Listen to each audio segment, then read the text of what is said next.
Vaughn. I'm one of the dog trainers here at Highland Canine.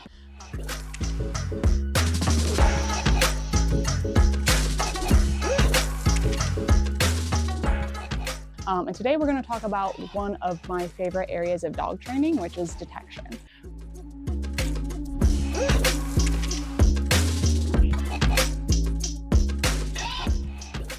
So detection is going to be specifically teaching dogs to hunt for and locate a target odor, and then give us a final response. So what I'm going to be talking about specifically today is one of my favorite tools to help dogs learn how to work odor and give us final alerts very efficiently, and that is going to be using detection boxes.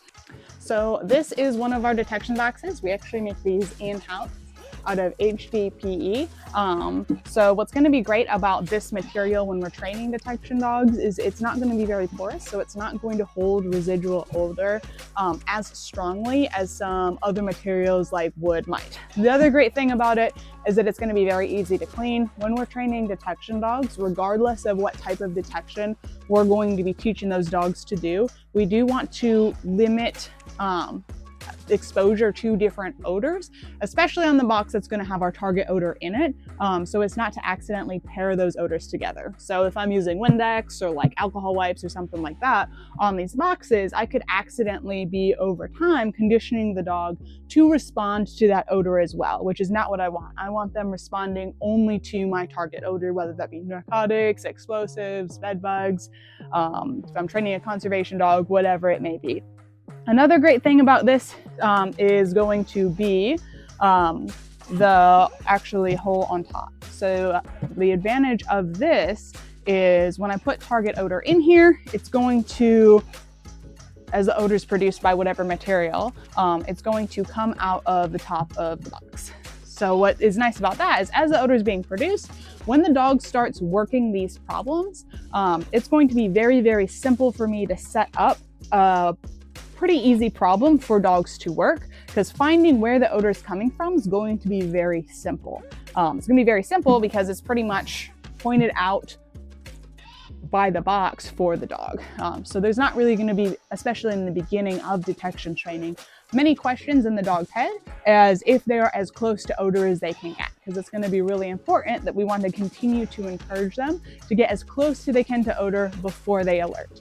Some reasons for that are, once we move on to more complicated problems like deep hides in vehicles and stuff like that, I want to make sure, even if there's a massive scent cloud, that the dog's going to alert to that correct vehicle. So that's going to be extremely helpful for that. Another great thing about it, as we're progressing and making problems more and more difficult for these dogs, is we can use these boxes to give the dogs the opportunity to learn what's wrong through a process that we call proofing. So when I say learning what's wrong, that means that as the dogs progress and they're getting better at solving these detection problems, I'm going to start putting intentional distractors out in these boxes so that the dogs can learn what's incorrect. In my opinion, that's just as important as the dog knowing what odor they are looking for, is learning that just because there's a strong odor presented to them or a strong unusual odor, that doesn't necessarily mean that is correct. And that we don't get false response consistently on these odors.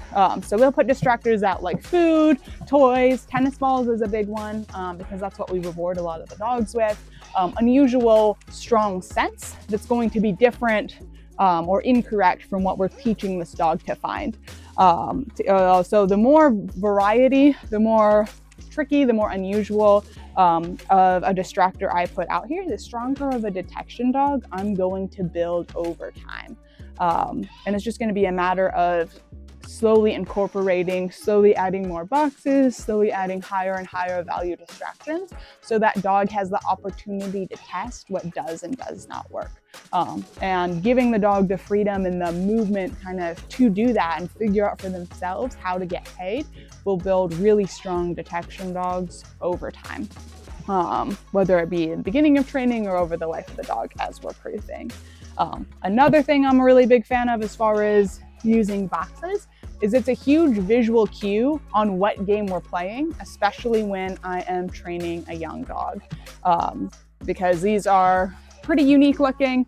It's very clear once these dogs are conditioned to know that we run detection on boxes, it's very clear that they should hunt boxes. It's very clear to know when they have found odor and they're at source. So it's a great way to generalize with new and young dogs different environments. So we'll actually load these up and take them all over. We'll take them to different areas around the facility. We'll take them to the rest stop. We'll take them to gas stations, inside buildings, all of that as the dogs are progressing. So they have the opportunity to learn detection exists in multiple spaces and not just one area in our facility. So we can build dogs that understand to hunt everywhere and expect to find stuff all over the place before we even get the dog off boxes and transition to more complicated problems.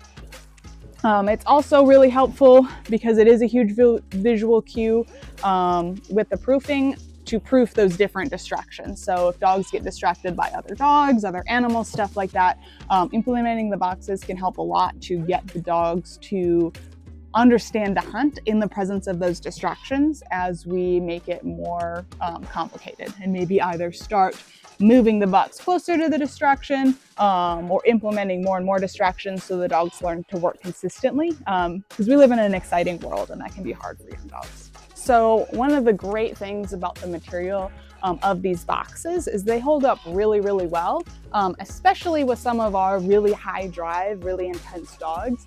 When they're confused or see a distractor they're really, really interested in, they can sometimes try to scratch it out of the box, bite at the box, something like that.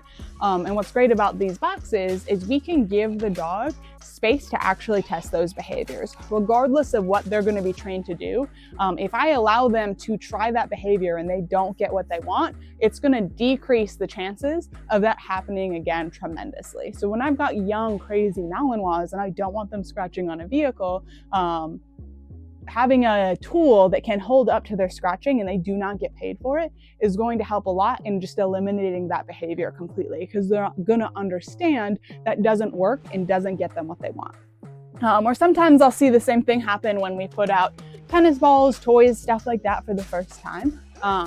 Those are very high value items for these dogs, and sometimes they are going to get confused, distracted, and try to maybe just snatch the ball because it's right there in front of them in the box.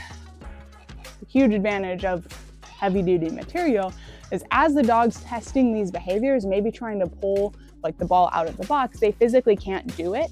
So we can really hammer in and get them to understand the only possible way that they're going to get paid during these detection problems is by sourcing target odor.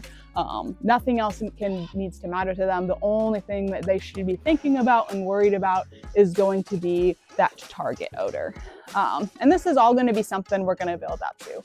So when I'm starting off with a new dog and we're starting to set up really basic, really easy problems for them, a lot of times I'm going to have the hot box and then maybe one or two blank boxes just so they can learn how to hunt and how to source without distractions. And as the dog keeps growing and their skill set keeps getting stronger, I'll keep on adding in more boxes and more distractions until we build a really, really solid, really confident dog before we ever move on to like vehicle hides, building hides, or area searches.